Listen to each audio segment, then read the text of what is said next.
एक छोटे से शहर में रहते हैं पंडित जी, जो न तो पंडिताई करते हैं न किसी पंडित के घर पैदा हुए हैं, लेकिन फिर भी पूरा शहर और अब तो इंटरनेट की बदौलत जाने कहां कहां के लोग उन्हें पंडित जी के नाम से ही जानते हैं। उनका असल नाम तो ब्रजभूषण है। एक सरकारी ऑफिस में जिंदगी भर काम करने के बदले ठीक ठाक पेंशन लेकर रिटायर हुए हैं। घर में सिंपल सी वाइफ है, 2 बेटे हैं जो बड़े शहरों में अच्छे जॉब्स पर हैं। अब सवाल ये उठता है कि दुनिया, यहां तक कि उनकी पत्नी भी उन्हें पंडित जी क्यों कहती है। इसके पीछे एक कहानी है, कहानी जो कि पंडित जी, मेरा मतलब ब्रजभूषण जी के जीवन में घटी सच्ची घटना भी है। बात उस दौर की है जब हमारे देश में कंप्यूटर रेवोल्यूशन शुरू ही हुआ था। तमाम बड़े सरकारी ऑफिसेज में कंप्यूटर लगाए जा रहे थे और एम्प्लॉइज को उन्हें चलाना सिखाने के लिए ट्रेनिंग दी जा रही थी। ब्रजभूषण जी हमेशा से पढ़ने और नई चीजें सीखने के बड़े शौकीन थे। उन्होंने न सिर्फ लिटरेचर बल्कि रिलीजियस किताबें भी बड़े इंटरेस्ट से पढ़ी थी। बल्कि उनकी पत्नी के शब्दों में कहें तो रामायण और गीता तो वो घोट कर पी गए थे। अक्सर घर और ऑफिस की महफिलों में बहुत सुंदर शब्दों में रामचरितमानस की चौपाइयां और गीता के श्लोकों की बड़ी सिंपल और इजी एक्सप्लेनेशन देते थे।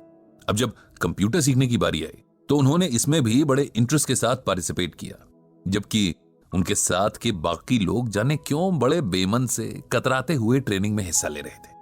उन्हें ट्रेनिंग देने वाली टीम कहीं बाहर से आई थी। 4 जवान लड़के जो शायद अभी अभी पढ़ाई पूरी करके निकले थे, इन्हें सिखा रहे थे। इस टीम में एक लड़का था जो बहुत कूल और काम नेचर का था। बड़े पेशेंस से इन लोगों को सिखाता था और कभी भी बेवकूफी भरे सवालों पर गुस्सा नहीं होता था। इस लड़के का नाम संदीप था। ब्रजभूषण जी को संदीप बहुत पसंद था। इधर कुछ दिनों से ब्रजभूषण जी देख रहे थे कि संदीप कुछ शांत सा रहने लगा था। उसके चेहरे पर हमेशा रहने वाली मुस्कान जैसे डिम सी पड़ गई थी। अक्सर कहीं खोया सा रहता और एक अजीब सी सैडनेस उसकी आंखों में बनी रहती। अब ब्रजभूषण जी एक्सपीरियंस्ड आदमी थे, जानते थे कि अगर इस एज में डिप्रेशन ने पकड़ लिया तो जिंदगी खराब कर देगा। इसीलिए उन्होंने संदीप से बात करने की सोची और एक दिन उसे डिनर पर घर बुलाया। संदीप आया और खाना खाने के बाद पंडित जी उसे साथ लेकर वॉक पर निकल गए। फिर बातों बातों में उसकी परेशानी का कारण पूछा, जिसे पहले तो वो टालता रहा, लेकिन फिर उसने अपनी परेशानी का रीजन बता ही दिया। दरअसल पिछले 5 सालों से संदीप किसी बड़े कंपेटिटिव एग्जाम की तैयारी कर रहा था और लगातार मेहनत के बाद भी तीसरी बार उसे फेलियर ही मिली थी, जिसने उसकी हिम्मत पूरी तरीके से तोड़ दी थी। उसे लगने लगा था कि उसकी जिंदगी के 5 साल बस यूं ही वेस्ट हो गए और अब उसका कोई फ्यूचर नहीं होगा। इतनी मेहनत के बाद मिले फेलियर ने उसे चौथे और आखिरी मौके के लिए भी मायूस कर दिया था। वो अब आगे एग्जाम्स की तैयारी नहीं करना चाह रहा था और कहीं ना कहीं अपनी फेलियर के लिए खुद को ही गिल्टी मान रहा था, यानी दोषी ठहरा रहा था कि शायद उसकी मेहनत में ही कहीं कमी रह गई थी। यह सब सुनकर ब्रजभूषण जी ने तुरंत संदीप को श्रीमद् भागवत गीता का यह श्लोक सुनाया, कर्मण्येवाधिकारस्ते मां फलेषु कदाचन मां कर्म फल हेतुर्भुर्मा ते संगोस्त्व कर्मणि। जानते हो संदीप, इसका मतलब क्या है, मीनिंग क्या है? ये श्लोक भगवत गीता के दूसरे चैप्टर का 47वां श्लोक है। जब अर्जुन रणभूमि पर अपने सगे संबंधी, अपने गुरु, भाई और दोस्तों को देखकर युद्ध छोड़ देना चाहते हैं, तब भगवान उसे गीता का उपदेश देते हैं। और गीता का ये श्लोक तो संपूर्ण गीता की समरी जैसा ही है।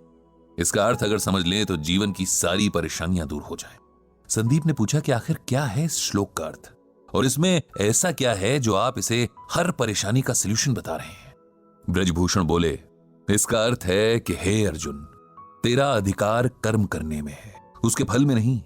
तू कर्म के फल के प्रति आसक्त ना हो या कर्म न करने के प्रति प्रेरित ना हो। सिंपल वर्ड्स में कहें तो हम में से हर कोई कुछ भी करने से पहले उस काम के रिजल्ट के बारे में सोचता है। जैसे बच्चे पढ़ाई शुरू करने से पहले फर्स्ट आने की विश करते हैं। बिजनेसमैन दिन की शुरुआत में ही शाम तक मटेरियल पूरी तरीके से यूज हो जाने की विश करता है। इंजीनियर नक्शा बनाने से पहले ही कोई मास्टरपीस बनाने की ख्वाहिश रखता है। हाउसवाइफ सब्जी काटने से पहले ही सोचती है कि आज का खाना खाकर तो उसका परिवार उसकी तारीफ करेगा। हर कोई अपने हर काम से अच्छे फल की उम्मीद करता है, जबकि हमारे हाथ में सिर्फ और सिर्फ अपना काम करना है। उसका रिजल्ट क्या मिलेगा, कैसा मिलेगा, कैसे मिलेगा, इस पर ना तो हमारा कोई कंट्रोल है और ना ही राइट। ये सुनकर संदीप बोला, अगर हम रिजल्ट की इच्छा ही नहीं रखेंगे तो उस काम के लिए मोटिवेशन क्या रह जाएगा? ऐसे तो हम कोई भी काम बस टाइम पास के लिए ही करेंगे, नहीं? ब्रजभूषण जी बोले, नहीं, इसका यह मतलब नहीं कि हम अपने काम में इंटरेस्ट ना लें या अपने एफर्ट्स में कमी करें। इसका मतलब यह है कि हम ये समझ लें कि हमारे कंट्रोल में सिर्फ हमारा काम है। उदाहरण के लिए, एक बच्चे का काम पूरे साल भर अच्छे से पढ़ाई करना है, लेकिन परीक्षा का रिजल्ट और भी कई बातों पर डिपेंड करता है, जैसे कई बार कॉपी चेक करने वाले के मूड पर भी। ऐसे में यदि नंबर उस बच्चे की एक्सपेक्टेशन से कम आ जाते हैं तो उसे ना तो अपनी एबिलिटी पर शक करना है, न ही आगे मेहनत करने में कोताही करनी है। हमें हर हाल में अपना बेस्ट देना है। उसके बाद क्या होता है ये ईश्वर पर छोड़ देना है।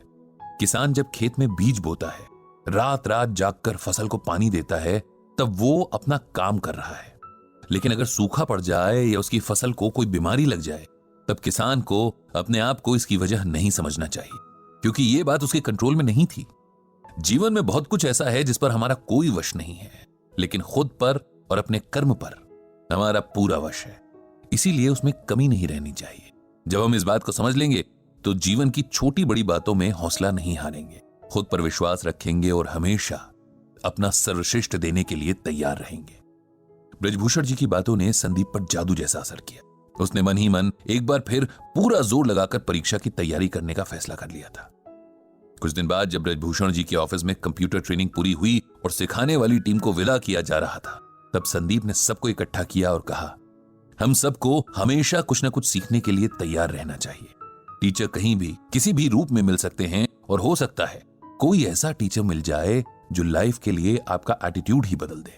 मुझे भी यहां एक गुरु मिले जिन्हें जीवन का बहुत एक्सपीरियंस है और इस अनुभव को बांटना भी आता है।